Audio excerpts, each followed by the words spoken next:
நான் company side சேத்து எனக்கு ஜிஎஸ்டி டிப்ஸ்ன்னு பார்த்தீங்கன்னா இப்போ வந்து ஃபினான்ஷியல் 21-22க்கு ஜிஎஸ்டியில் டிஆர்ஜியில் 1A நோட்டீஸ் வந்துட்டுருக்கு.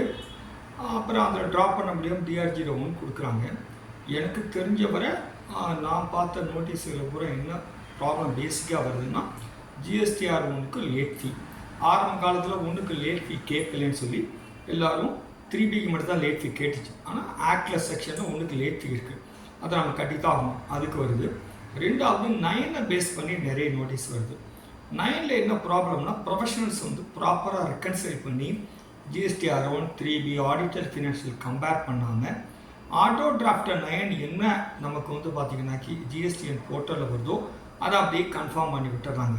அதனால தான் இப்போ நோட்டீஸ் நிறைய வருது. அதே மாதிரி ஒரு ஐடிஎஸ் ரிவர்சல் இருக்குது அப்படின்னா 40-43 ரிவர்சல். அந்த ரிவர்சலில் சும்மா 9ல் மட்டும் ரிவர்சலில் காட்டுறாங்க.